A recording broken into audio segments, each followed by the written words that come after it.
Welcome back to another episode of We Can't Dunk. I'm your host for the night. It's Sergio Mendez. I'm actually without Carlos Patino today. He's out sick, out for illness reasons. Yeah, so he'll be coming back soon. But other than that, we're gonna be just doing probably a shortened episode this time around. A little bit less funnier, unfortunately. But yeah, Carlos is yeah out with sickness, out with illness, so he'll be back once he goes to Germany and gets his PEDs from LeBron. So that's pretty much it. Today I just kind of wanted to talk about something kind of easier. Um, well, actually, it's been a lot of stuff happening with like the NBA, like recently in the past like week or so. So basically, we're going to cover that and then just kind of go into what I like to call our bandwagon um, award races, if you will. So probably every week we're going to try to do like a selection of who we think is going to win MVP, for example, and then we're from there we're just going to go into what we think about them briefly and go from there. And I call them bandwagon because it's going to change week in to week out. So we could say Jokic today and say Giannis the next week. So it really just depends. That's kind of what we want to do right now. So we'll just keep going from there. I know Carlos is going to say Peyton Pritchard for Sixth Man of the Year, so thank God he's not here for that one.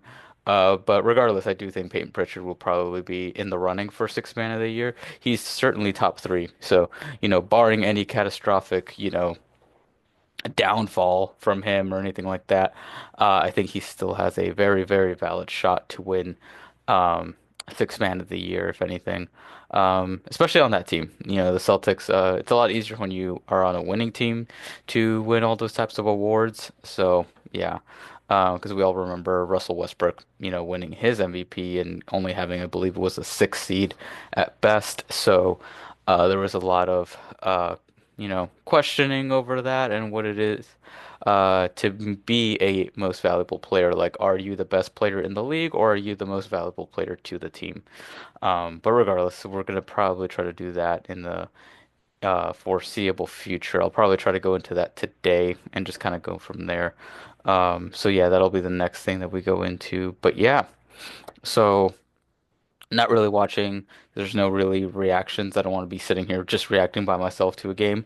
But we're going to talk about, well, probably the most recent um, trade that happened this weekend, which is Dennis Schroeder. If I can pull it up on my computer here, what happened with the Dennis Schroeder trade? I'm gonna try to share my screen a bit. I'm gonna try to do that actually from now on, is sharing my screen because most of the time, y'all are just kind of taking our word for it. Not that we don't provide you with excellent quality.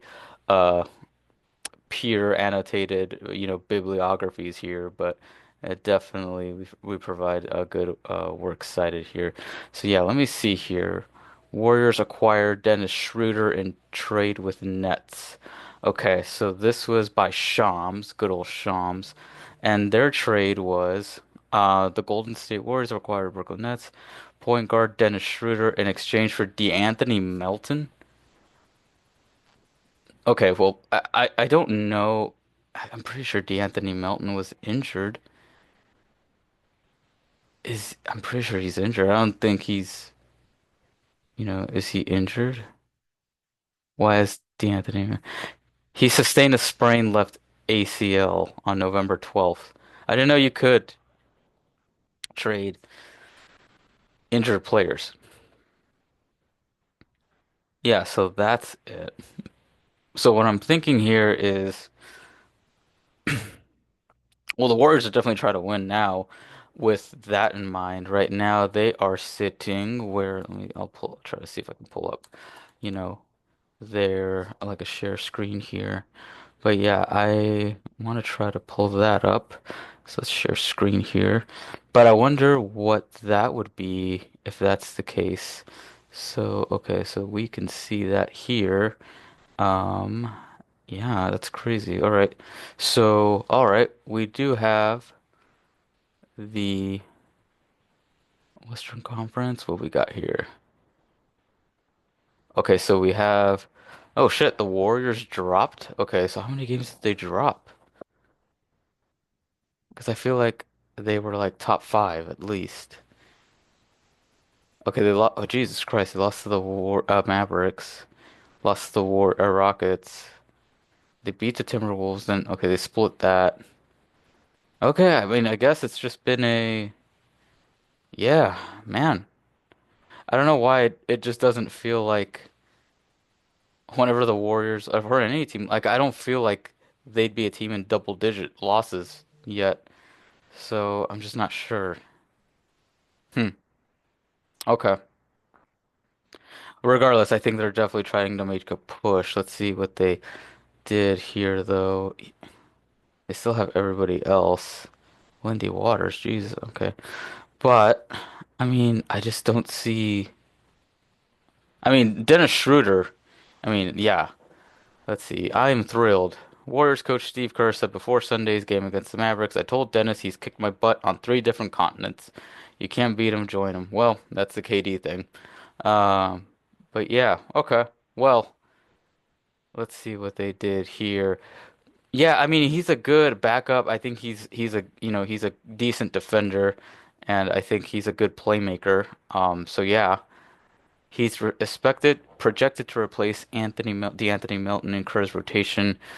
Oh, he was on a 1 year with down one to tore it and is out for the remainder of the season. Oh, it is torn. Okay, well, okay, so it is confirmed torn. Well, I didn't even know that you could do that sort of thing. All right, well, regardless, I don't know what that exactly means by that. I mean, it's just weird, you know. It is totally weird, and I just don't see why they would do this type of thing. I mean, when I see like why they would, I'm talking about like the NBA. Like I didn't think that you could do that. I'll have to look that up if anything.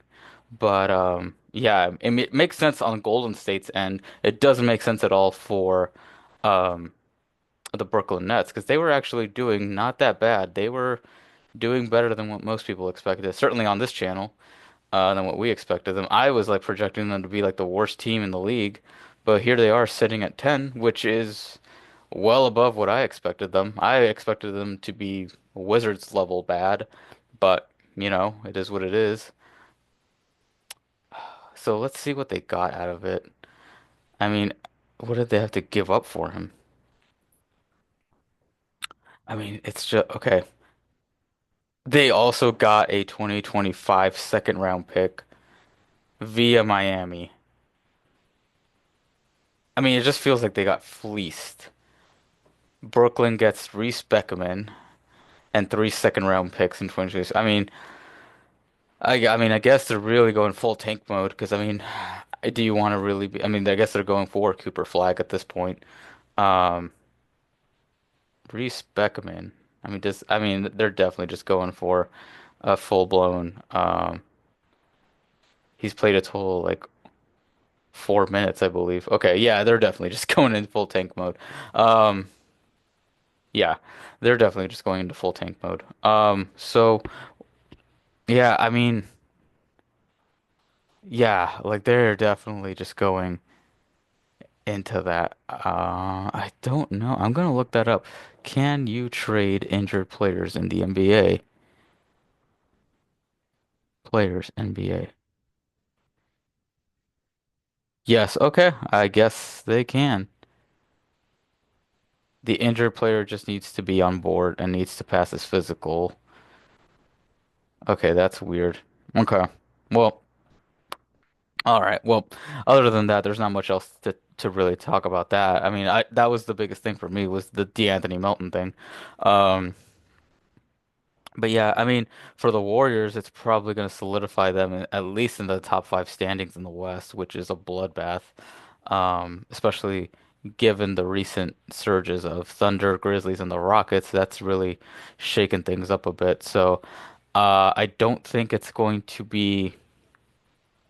I mean, it was never a cakewalk in the West, but certainly much less now because you definitely have there's 12 teams above 500, which is insane to think about. And all these teams are fairly good. Um, yeah, like the top three are really good. Mavericks are starting to kind of click together. They're taking a while. Nuggets are just kind of going through it right now. I think they're finally realizing that um they should have at least kept one of their role players from like the past 3 seasons, I would say. Yeah, they're definitely missing guys like KCP, Jeff Green, and Bruce Brown. Uh, I mean, it really depends on what kind of schemes they wanted to run, but honestly, I probably would have picked Bruce Brown. I think he was a big reason for Brooklyn's crazy success when KD was there and Harden was there and Kyrie was there. He just kind of does everything. So I think he's a very underrated player in the NBA, Bruce Brown. But that's enough about him. But then there's the Suns, who are still kind of keeping afloat with KD injured. I wonder what KD's expected timeline is for that one. KD injury update. But other than that, I can't really see anything. So looks like he practiced recently. He's averaging 25 per game. Damn. Okay. Mm, doesn't really tell me. Where is it? 5 days ago, Valley of the Suns. Okay.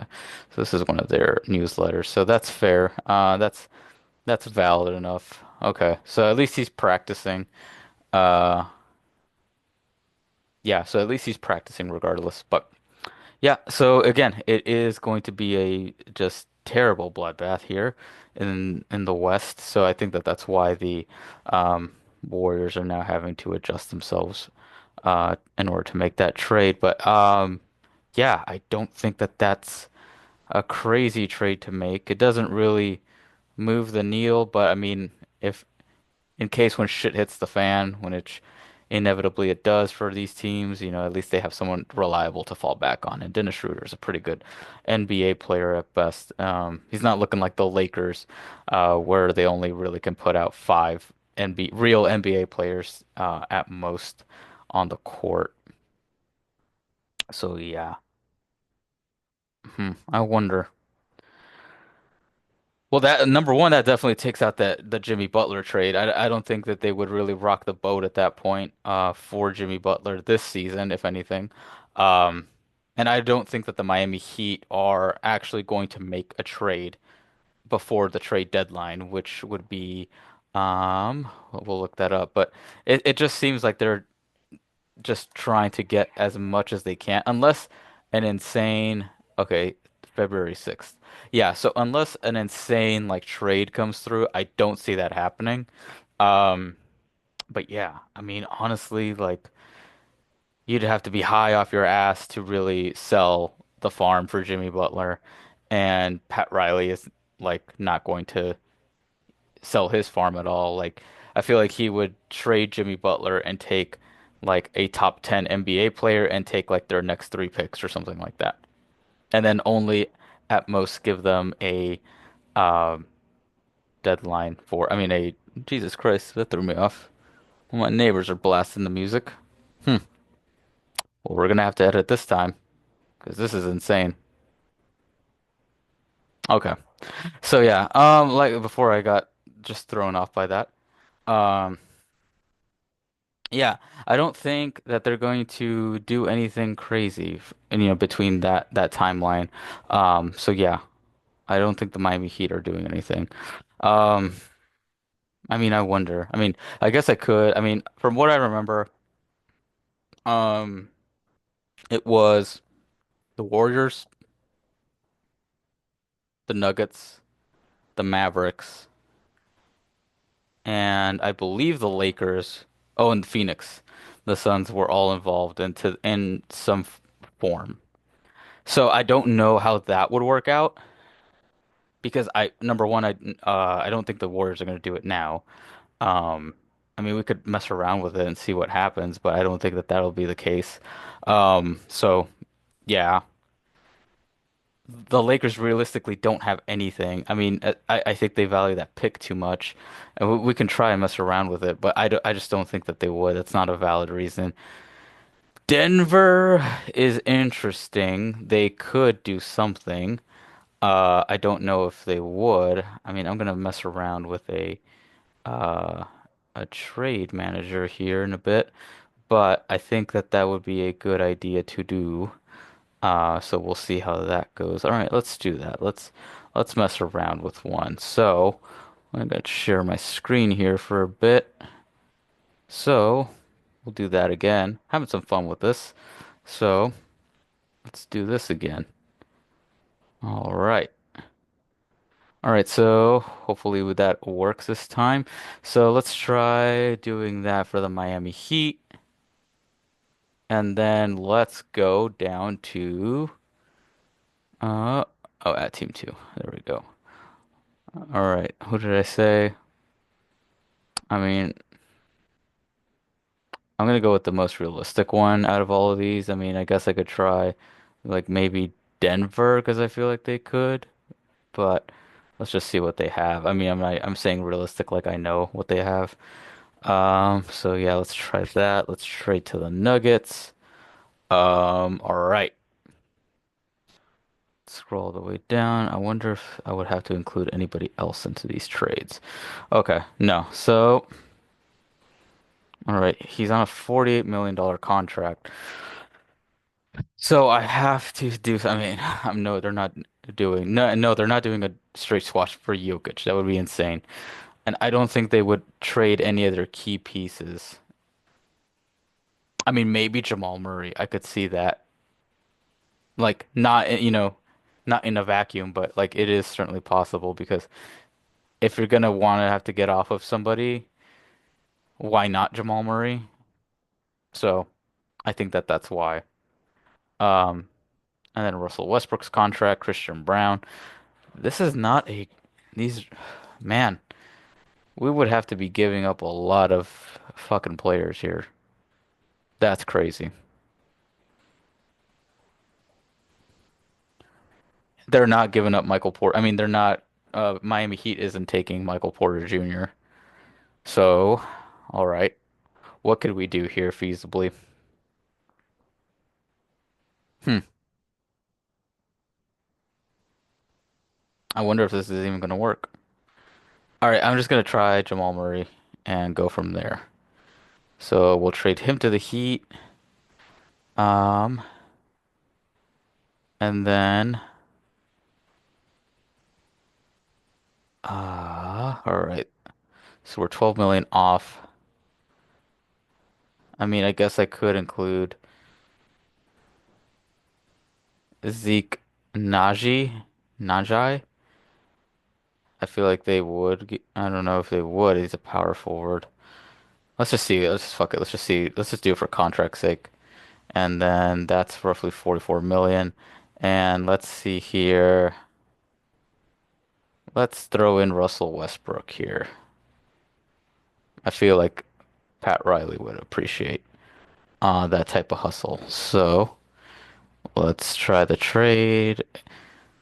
I'm off about point 0.5 million. So, I mean, yeah. So it should work. Try trade. This trade failed. Why? Jamal Murray cannot be traded this year since he signed a maximum contract extension. Fuck. All right. Since they are an over, so they're over the apron. Okay. So they're not going to be able to cut 589,000. Like really? Okay. All right. So it's definitely not going to be Jamal Murray. They would not. Then they wouldn't do this. Like they wouldn't do this. I mean, unless I add picks in there, but I don't think even with that they would trade a recently signed max extension player. So then, if that's the case, they're not going to want to take I mean, they're not going to want to take J Jamal Murray. So then, I don't think they would want Michael Porter Jr. But if that's the only contract that works, then that they're kind of fucked. So I don't see this working in a vacuum. I feel like they would take Aaron Gordon and Michael Porter Jr. and I don't think they would do that. Not just for Jimmy. So I'm gonna say no to this one. Yeah, I just don't see this working. Um, so yeah. I mean, could I? I mean, I wonder if I can add a pick in here. But again, I just don't think with that type of contract. Let's just try Michael Porter Jr. Let's just say the Heat want to blow everything up. So they're 48 million. Okay, we're fine now. All right. So that should work. The contracts kind of match up. It should be fine. Let's try this trade one more time. It failed. Why? They are really cut set 746,000. You gotta be fucking kidding me. All right. Well, if they're not gonna allow that for, you know, fucking picks. Let's see. There's gotta be a way to add a pick in here or something. Oh, picks. There we go.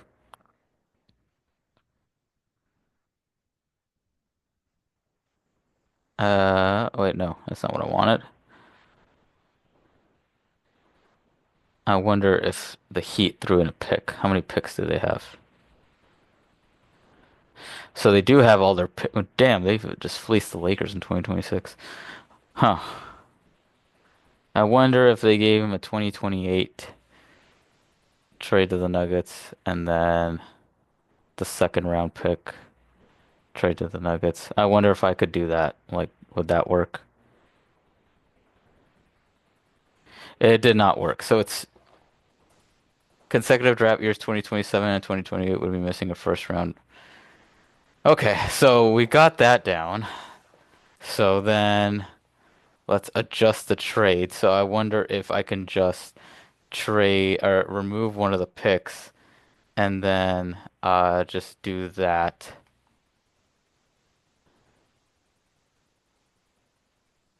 No, wait. No, that's not what I wanted. So then there we go. I fucked that up actually. I'm an idiot. So then I'm gonna fuck around with this one more time. So then let's give trade to the Heat. Let's do a trade for Miami. We'll trade a 2029 first round. Let's do unprotected. Let's just really just be idiots right now. Trade to the Nuggets. Let's try this fucking trade. It failed. Why? 740. Jesus Christ. Now I know how GMs feel. Okay. So I'm gonna put a no that they don't do this. I don't even know why that even showed up um um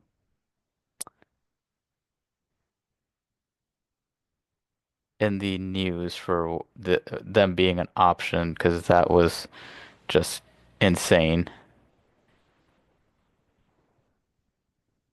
No, let's not do that. So yeah, so we can throw that out. So let's do this. All right, let's try adding another team. So add team two. Let's see here. I'm going to try with let's try with the Lakers. I feel like they're desperate, which is never a good sign. So let's do that. All right, so let's send Jimmy to the Lakers. So then let's look at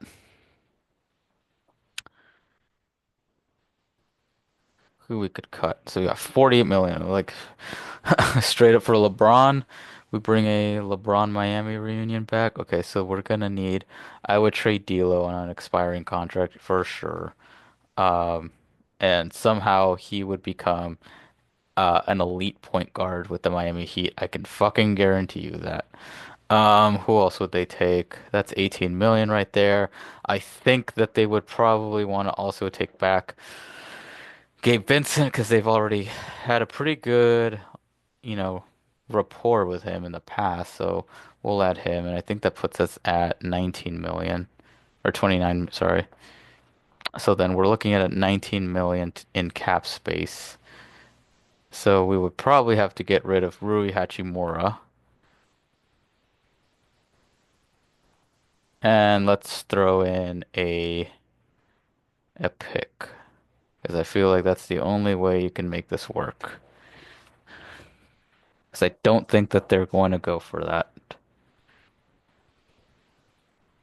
Because the way Pat Riley works is he's going to want to pick. And he's going to want a round one pick. And I feel like he's going to take 2029. Lakers are dumb enough to do that, so let's try this trade. It failed. Why? Lakers are unable to complete this trade since they are now over second apron team after this trade. They were not able to aggregate players in a trade. This means, for example, they cannot send out two players to acquire one with a similar salary to both. God damn it. All right. Lakers are unable to complete this trade since they are now in over. Okay.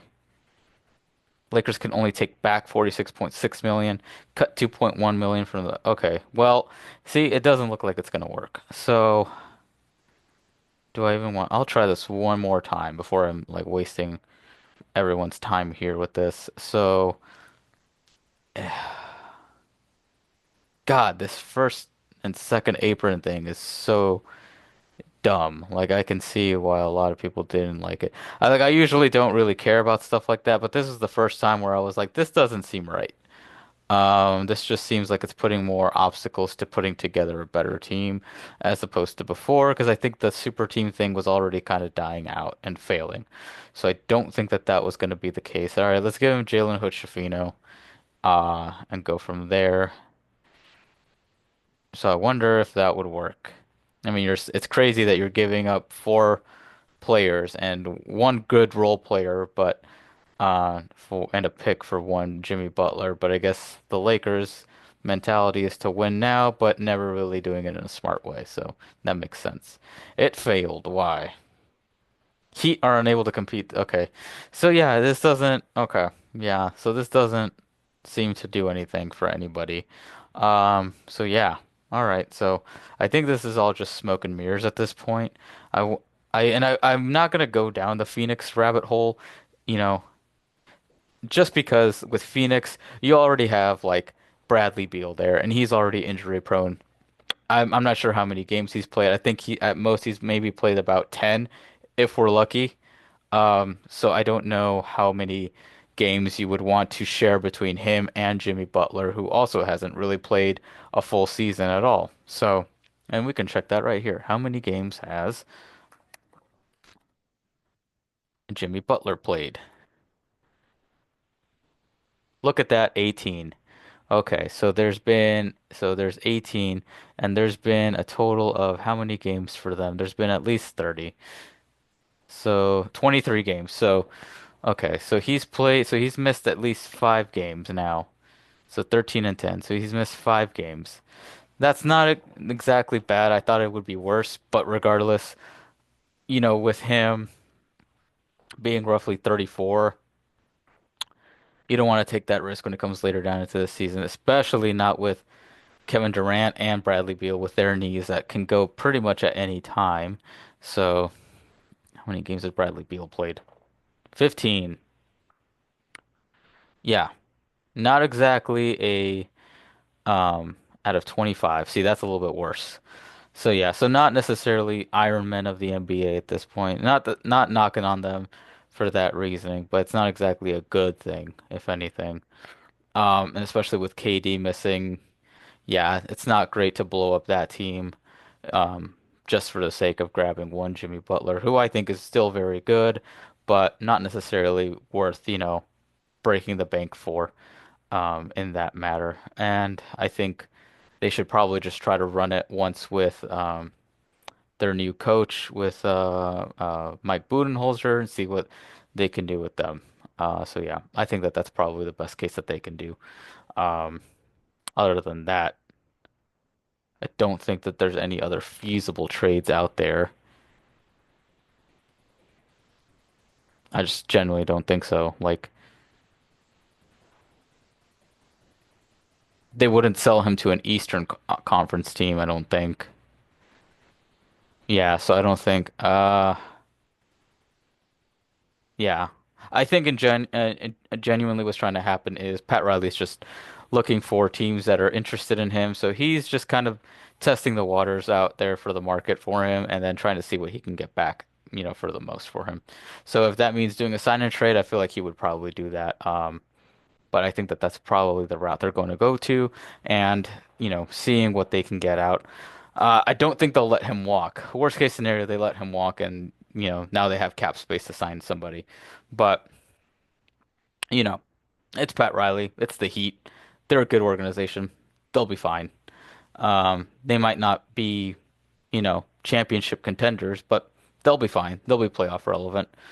But yeah, so I think that that's probably much as we'll go for that route as far as the Jimmy Butler trades go. I don't think anybody else is on the trading block, anybody of merit or anybody noteworthy.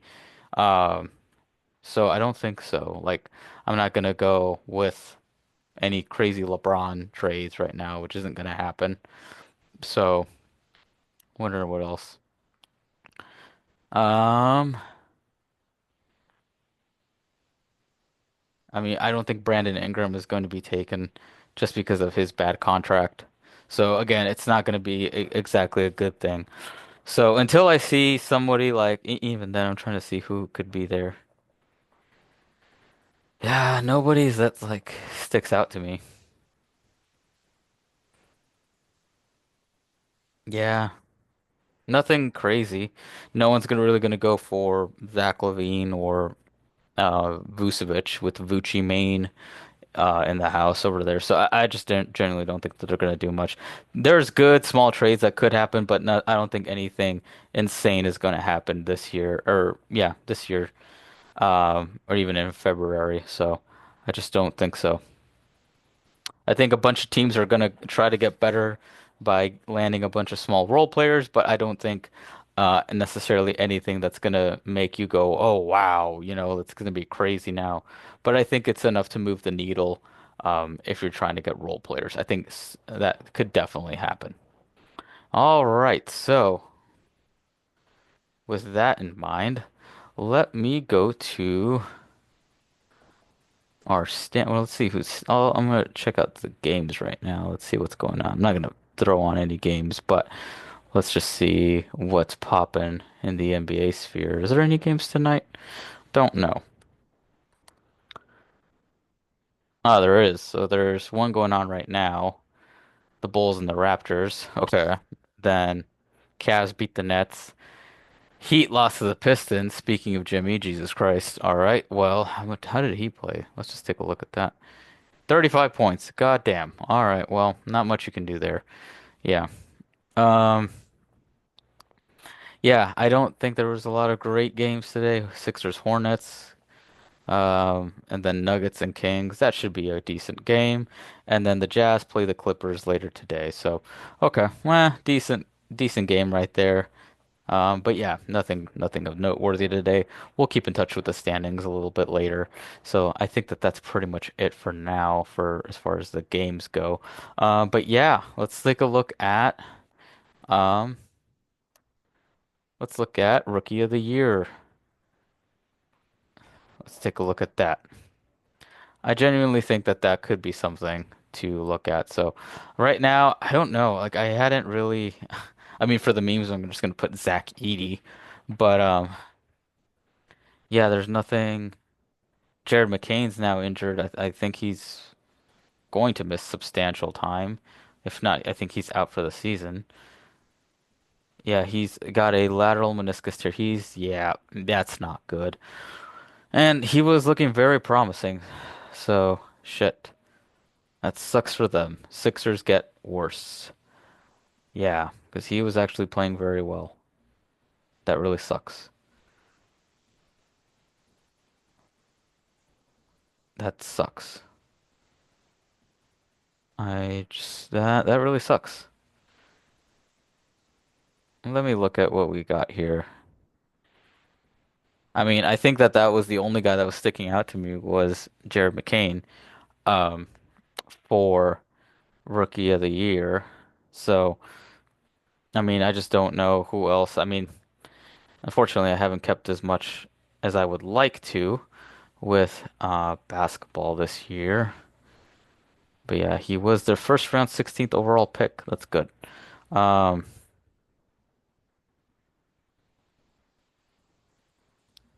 Eves, Messi, Jesus, Missy, Zach Edey, yeah, Stephon Castle, Dalton Connect. I think selfishly, I want to put Dalton Connect in there. I think Jared McCain, if he comes back into it, I think he could win Rookie of the Year. So I'm gonna say right now, um, Dalton Connect as a safe bet for me, just to see how he does. And I think he just because he's been one of the few guys that's been able to plug into a NBA team and play meaningful minutes and crack in a starting five. So that's pretty much it. He is that capable. I should probably watch more Spurs games, if anything, and more Pelicans games. But yeah, unless you're a fan of those teams, you're not really watching those games. But I have seen a little bit of Zach Edey here and there. Zachary Reese has been decent as well. So, but selfishly, I'm gonna go with Dalton Connect in there in that role. So for now on, lock it in for a week. Dalton Connect, Rookie of the Year. All right, what else we got? I'm gonna go with Most Improved Player of the Year. And for me, I think it's a no-brainer. I don't even have to look for anything at this point, just because I've been watching him a lot. For me, it's definitely Norman Powell. He's been insane this year, and I don't think that that's, necessarily with saying that the Clippers have been better in the past like few weeks or so, but I think he's really stepped up his game. I think he hit the ground running, and I don't think that there's anything like that he could have done more in this season. Took some shots at PG, and naturally when you do get the ball more, you're able to do more with the ball. So I do think that that's where all of his production comes from. But I think if anything, he's definitely in the running for either Sixth Man of the Year or Most Improved Player of the Year. I would not be upset at either one of them, or if he took both of them, not at all. Um, I think and I know that they like to go with younger guys sometimes, but I mean, credit where credit's due. Norman Powell has been killing it over here, so I'm gonna look up to see if there's anybody uh else that should be deserving of a mention, but I don't know. Let's look at betting states or betting odds from betting states. Jalen Williams, okay. Tyler Hero, I could see that. Jalen Johnson, Dyson Daniels, Franz Wagner, Evan Mobley. Where the fuck? Okay, Norman Powell. All right. I mean, Evan Mobley has been good this year, but I mean, me personally, I would probably put him in the top five. That's just me, though. One, two, three, four, five, six, seven. He's in seventh. I mean, I would put him over. I mean, the thing is with Jalen Williams. I mean, it's kind of expected from him, whereas the Clippers, no one was expecting him. But again, this goes back to what I said earlier. When you're on a winning team, it's a little easier to win these types of awards.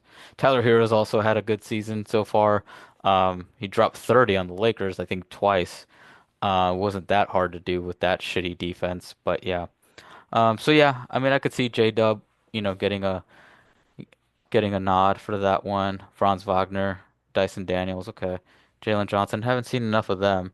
So okay, I can see that. Okay. Yeah, but I'm still gonna go with my boy Norman Powell. Lock it in. Most improved player of the year. Okay. Let's go with the six man. I mean, honestly, just because of Carlos, I think he did provide a really good shout for Peyton Pritchard. And what do you know? He is leading it. DeAndre Hunter, Amen Thompson, Buddy Hield. I was gonna put Buddy Hield, also kind of in that category. Yeah. I mean, honestly, I think we've talked a lot about Peyton Pritchard on this channel. So, same with Buddy Hield. Yeah, that's crazy. Okay. I'm that's fair. Peyton Pritchard, he's been doing really solid. So yeah, I'm gonna go with Peyton Pritchard for sixth man of the year. And again, winning team makes it easy to win those things. So, all right, let's see here. What else we got? I mean, oh yeah, one more thing. Let's go with Defensive Player of the Year before I forget, because defense wins games. So yeah, I think Defensive Player of the Year that gets kind of dicey because I think you could go, various routes with different approaches to the game. I think it should just be the best defender, you know, not necessarily by position, but a lot of people do think that the best defender is essentially a taller player, which usually tends to be, a center or a forward of some sort. So, yeah, I mean, I wouldn't necessarily take out, for example, a Drew Holiday out of the running just because he's only like 6'1", but that's just me though. But I definitely think that defense isn't necessarily about your, attributes that you have. I think it's a lot of just being locked in and being focused and also just being aware of the situation around you of what's going on. That being said, I think Chet Holmgren could go there. Victor Wembanyama could go there. I mean, Draymond Green's always somehow in there. Jaren Jackson is always in there. Um, but yeah, I would probably have to go with Chet Holmgren or a Victor Wembanyama. But, if I'm going to go with the hype, I'm going to go with Victor Wembanyama. So we'll lock that in for this year or for this week. Victor Wembanyama, Defensive Player of the Year. And lastly, we're going to go with the one everybody always agrees on indefinitely. It's the MVP. Um, I don't know. This changes like week in, week out. Somebody has a shitty game, somebody has a shitty week. It just kind of depends. I don't necessarily think that, is an indicator because, peaks and valleys. I don't think that, that's necessarily a bad thing. But I think if there's any three players that deserve to be mentioned, it's definitely Jokic. I'm getting tired a little bit of the Jokic stuff, but, until somebody proves otherwise, he's kind of been the guy to do that. The only reason I kind of disagree with the Jokic stuff is um, he kind of is doing the same thing every year, and he's very fucking good at it. But, that was the whole reason why LeBron was not allowed to win, MVPs, when in 2018, I think he also could have won that, but they gave it to Harden because we already have seen the level of LeBron. So if LeBron's level is at the highest peak, there's really nothing more that he can do besides go higher, even though what he's doing is already insane. But regardless, that's what it is, and I'm not about to let my uh, LeBron glazing take over this, but that's just my, opinion for Jokic winning another MVP. But yeah, I would say it's definitely him. Then Giannis. Giannis has been improving. I think Giannis is always in and around top five. Shea Gilgeous-Alexander has also been pretty good. I just don't think with Shea, there's just something where like it draws people in. I think you have to really be a sicko for the game to really appreciate him in order because it's Oklahoma City, small market. I don't think people appreciate that type of game as much. While I think he's very good, I do understand that that's part of the reason why. But it would be cool to see another OKC player win an MVP. But that being said, everything that Jokic has been doing up until now has been MVP caliber. And if Giannis and Shea keep taking over and improving on what they've done, then I could definitely see them sliding into the number one spot. Um, but for me right now, I just going for what it is. I think it's Nikola Jokic still. I mean, they're still a winning team. I think this year we're starting to see more of, a personality from him based off of his, recent statements about, being upset at losing. So again, you know, that narratives aura that always kind of, initiates conversation as to why players win, and all of that. Sometimes it's not all about the stats. But yeah, none of this is ever in a vacuum. Stats don't necessarily, tell the whole story, or it doesn't tell the whole story. But regardless, I think it's something to take a look at. But regardless, Nikola Jokic, I think for now, MVP for this week right now. And that's pretty much it that I want to cover at this point. Um, yeah. So that'll do it for this week's episode of We Can't Dunk. Sorry that's a shorter episode. Sorry that it was more about basketball and we didn't really do much about comedy. As far as comedy goes, you should definitely check out the Buddy System Co. on Instagram. They do mics every Tuesdays and Thursdays. So they do that constantly. They also do shows at the Ontario Improv, Strum Brewing, just all sorts of things. So yeah, so they'll definitely do stuff like that. We're also doing a roast this Thursday if this episode is able to come out. Fingers crossed that this does. But yeah, so we'll be back soon. We'll be trying to do this every week again. But yeah, so thank you very much. Signing off. Peace.